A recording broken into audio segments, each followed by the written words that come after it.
Hello, everyone. Welcome to Hearthside Chats. Here we are again, exploring the Eight Shields and how it weaves into the staffing and the design of the village experience at Connection Camp this August. And I'm very happy to be speaking today with Jacqueline Buckingham, who's running the Interspecies Guild at the camp. Welcome, Jacqueline. Thank you, Peter. It's really lovely to be here tonight and be on the other side of the interview process. Yeah, I know, because we're both the hosts for different calls during the series, aren't we? Yeah, absolutely. Well, let's start off with some gratitude. What's meeting our longings and needs today that we'd like to give thanks for as we start?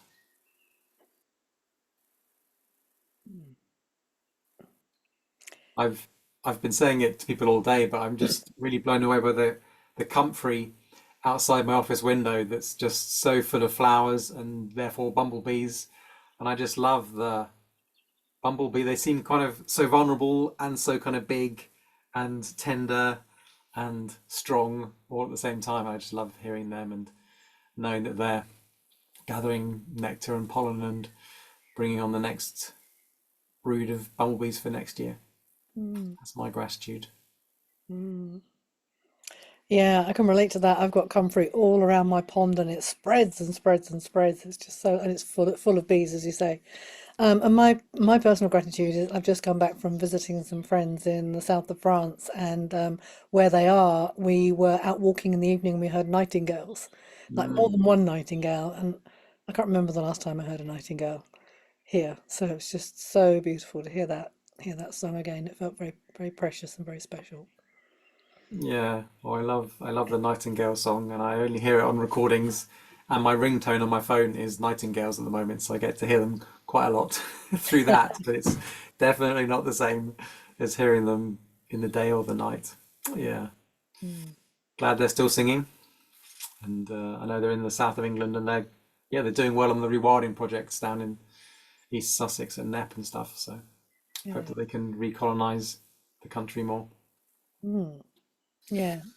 So on the call today, we want to hear from you about the Interspecies Communication Guild that you're leading, but also a bit more about you generally. And I'm curious because I don't know myself how you got into the Eight Shields in the first place. How did you get involved in this body of work and this Mm. way of being?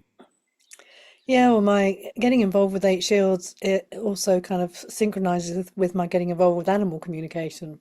Oh, So there's a kind of thread there.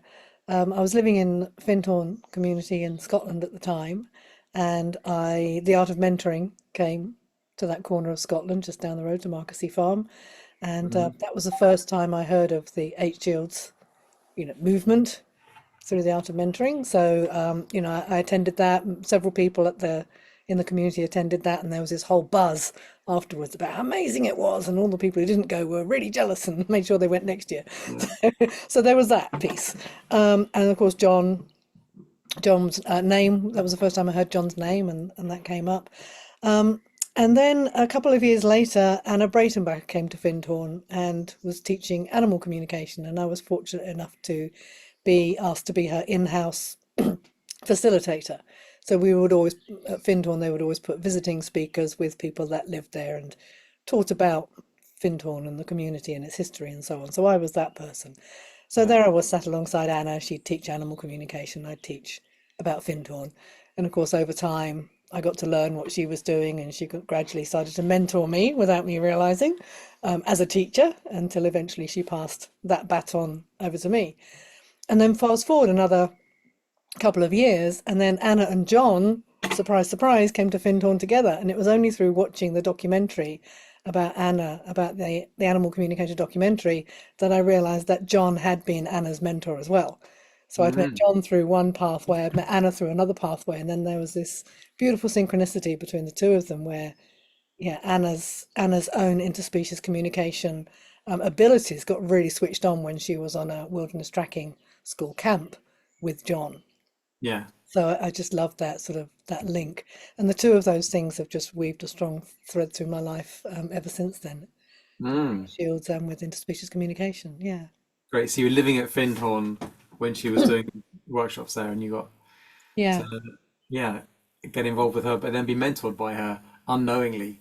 And I love how there's so many kind of webs of mentoring and support like that that run all through the Eight Shields lineage stories and how it Yeah. works. And of course, the camp used to be called the Art of Mentoring. It's That's now the right. Connection Camp. But yeah, it was in 2011 at Marcus Farm, which was my first one I went to. Mhm. That was the Art of Mentoring camp then. Mm, Yeah. mm. Yeah. Yeah. And still based in the Eight Shields model, of course. So, yeah, Yeah. it was the first time I came across this structure, if you like. Yeah. Mm. Yeah. Great. So, yeah, animal communication, interspecies communication. What is this, and what are people going to experience when they come on your guild in August? Mm, mm. Well, animal communication, I guess, is the more sort of maybe accessible kind of mainstream name for it, but really it's interspecies communication. Because whether we're talking to animals or plants or trees or elemental beings or rocks or the elements, it's all the same. It's all the Yeah. same thing. And what we're basically doing is we are tuning into those parts of ourselves that are already actually constantly in communication with nature. It's just that in our busy, busy lives that we humans are so caught up in these days, we Yeah. often don't stop for long enough and quieten ourselves down for long enough to heal and hear and feel and sense those messages and those connections. Mm. So interspecies communication, and what I'll be teaching is really, how do we slow down? What are the skill, what are the tools that we can use to bring ourselves back into that uh, connection, which is really our birthright. Yeah. It's how we would have all lived with nature and communicated with nature. Um, our ancestors would have done this, and there's cultures on the planet that still do this, and so it's a remembering of that. Mm. Yeah. Well, slowing down and connecting feels like kind of shorthand for a lot of the Eight Shields practices and connection camp work. So Mm, that makes a lot of sense that there's such a weave of the two together. mm, Um, yeah, and I wonder how it is for you. Sounds like you've done different workshops in different places. How is it for you running interspecies communication at the connection camp? Is it the same or different than running your own workshops at Findhorn and other places? mm.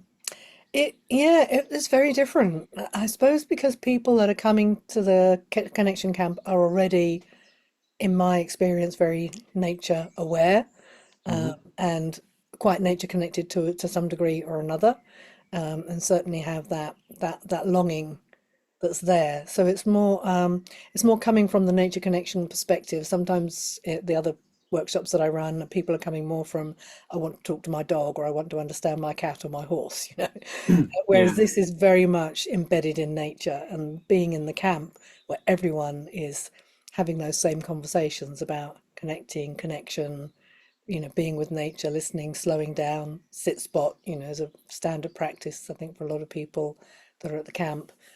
So it just feels incredibly supported by the whole context of the camp. So what Mm. I found with the last year, when I had held the guild last year, which was the first time I'd held it there, people went much deeper, much more quickly, and we covered a lot more content Mm. in the time that we had there, even though the time was about the same as I might spend on a sort of 2.5 day weekend workshop. We went a lot deeper, a lot more quickly with it. Mm. Great, because the kind of feel of the camp, Yeah, but also there sounds like people coming on it had more kind of a wider, more embedded sense of connection with the other than humans already, rather than kind of wanting to connect with one animal. They're like, we're in connection with yeah, many beings already. And I guess that helped. yeah, absolutely. And coming with that sort of understanding of, yes, of course we're all connected. There was no sense of needing to explain or convince or help people understand that. It's just like, well, yes, of Hmm. course.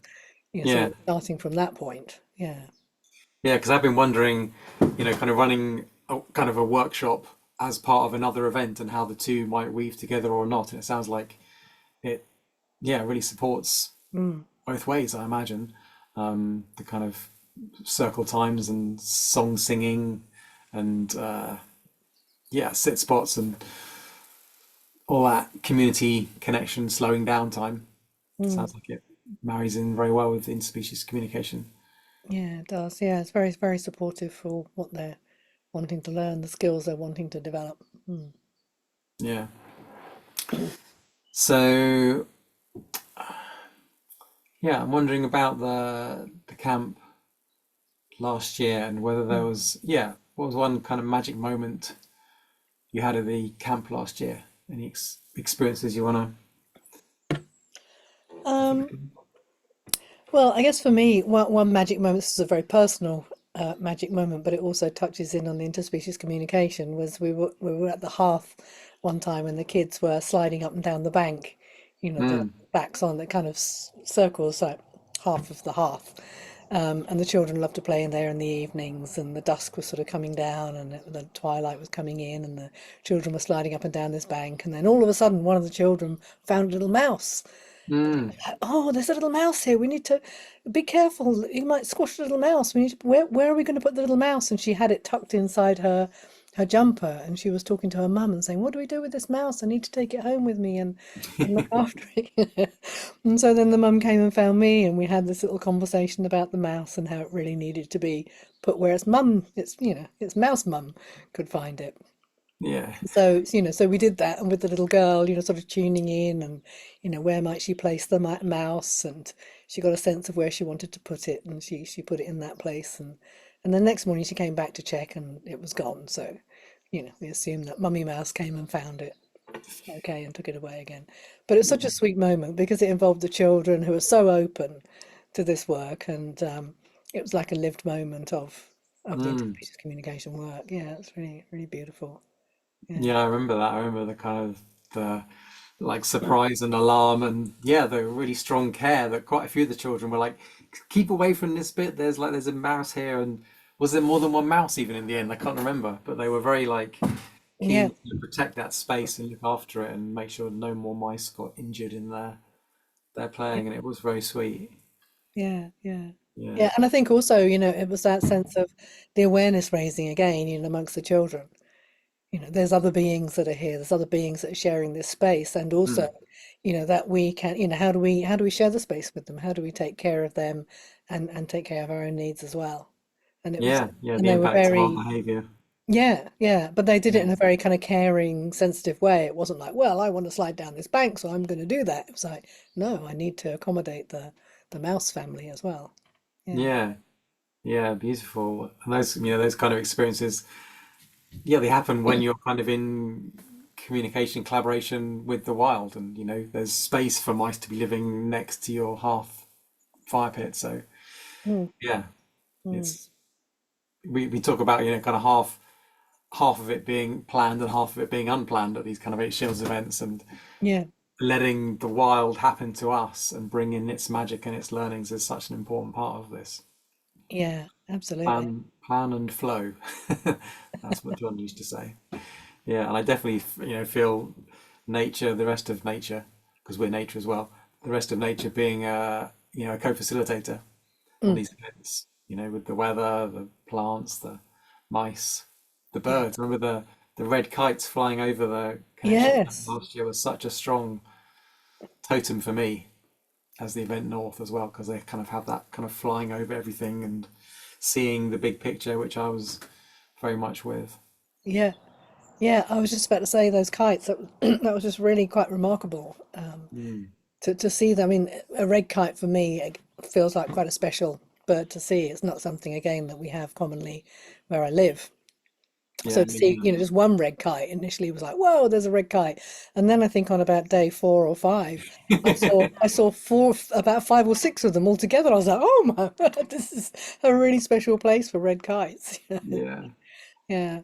But yeah, again, as you say, it's about giving ourselves that time and space to be closely, in nature, be situated in nature, and to give ourselves the time and space to slow down and notice those things. And then that's when the magic happens, isn't it? yeah.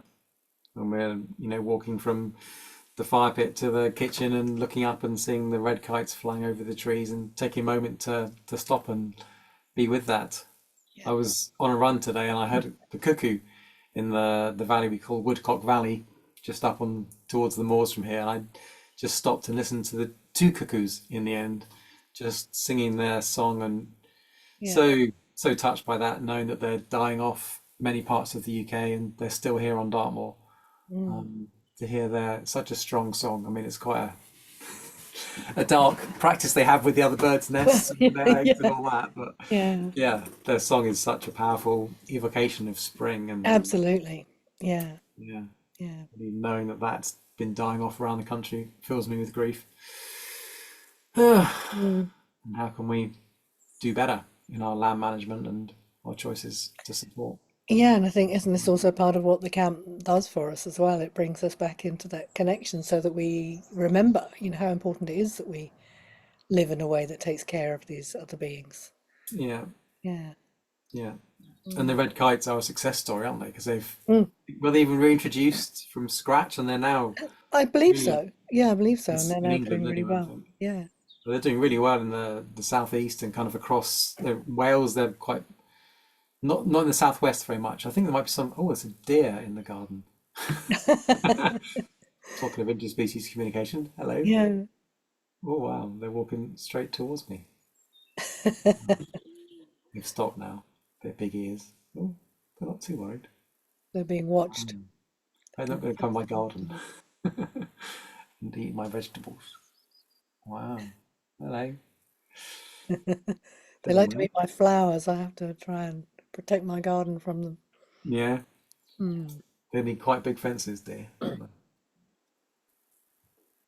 I think they're heading down past my garden.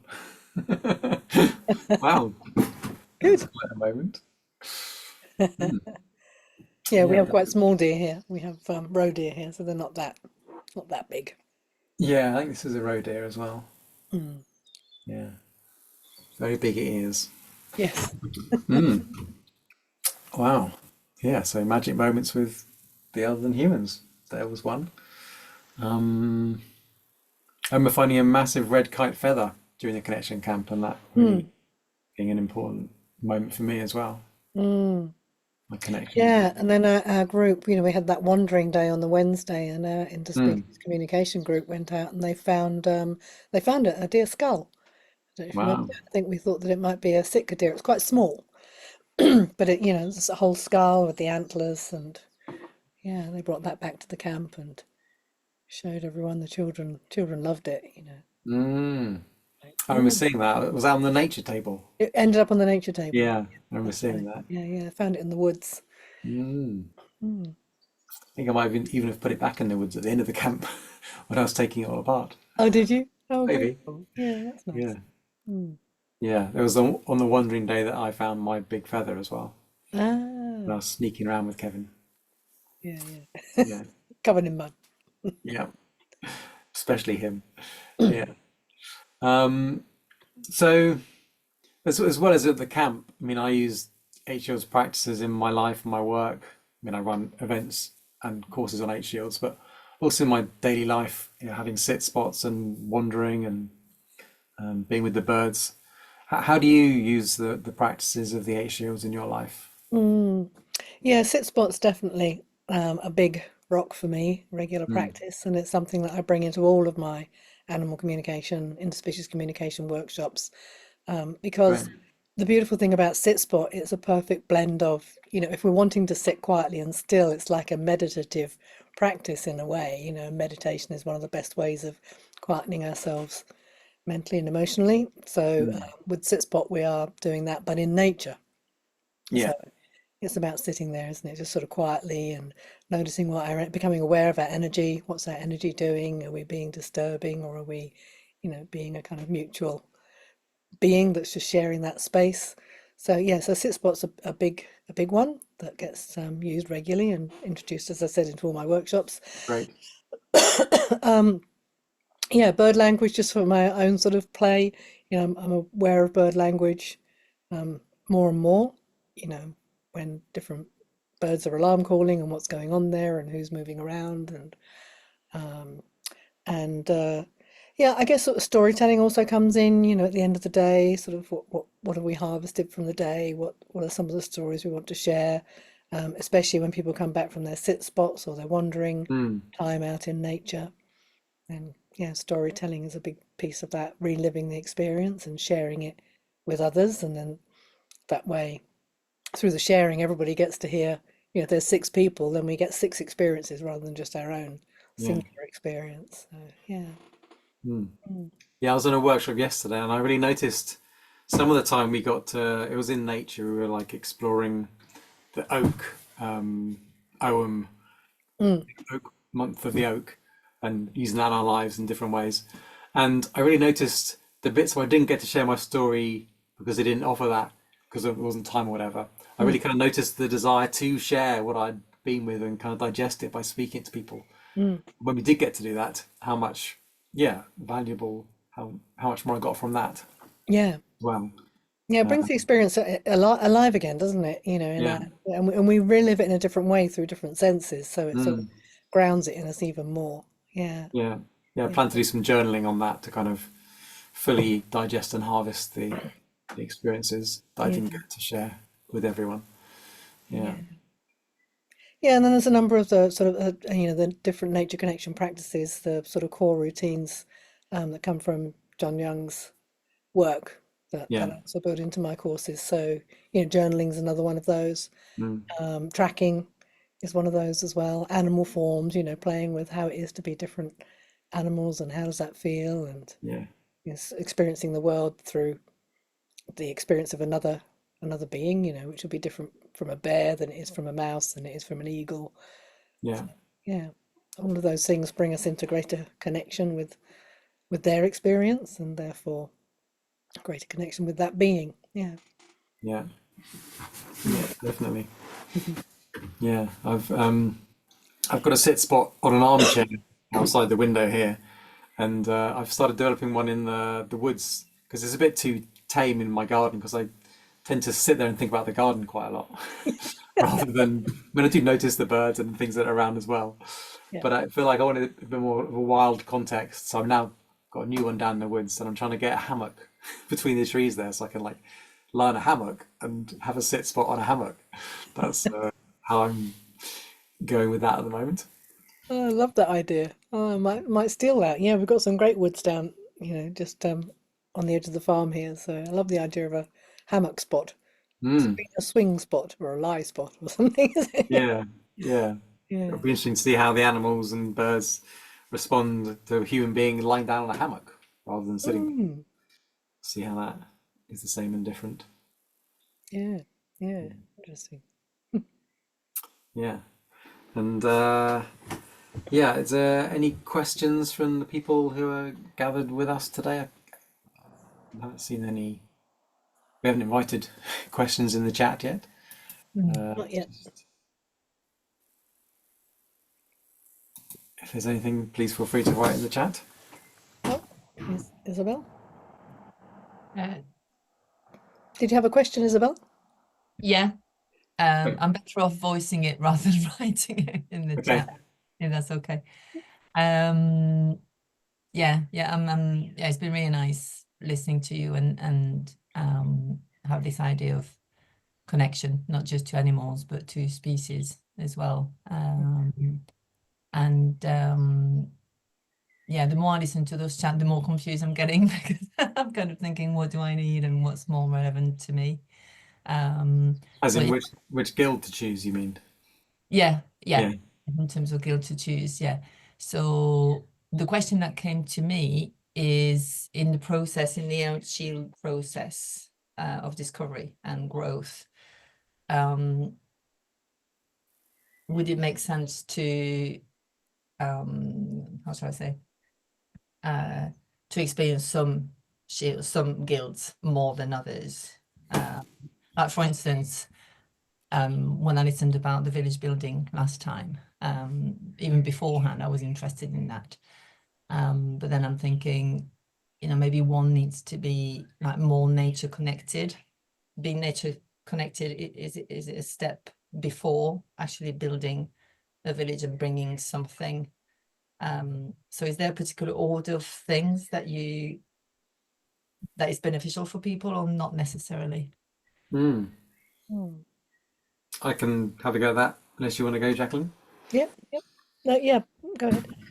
Yeah, so I mean, what I do when I'm working with people one to one is it's often a question of kind of looking at like if you imagine, a kind of a life lived with a full culture around you, giving you the nature connection experiences as a child and support, and then developing as a teen and a young adult, finding your gifts.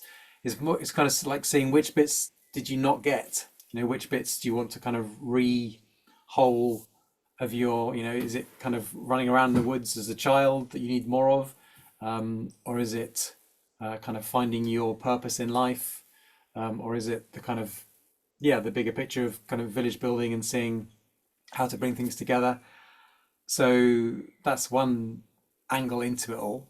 But also, I mean, it's also fine to just go with what you're inspired by and what will bring you alive. There'll be nature connection at the camp all around you. You'll be swimming in it.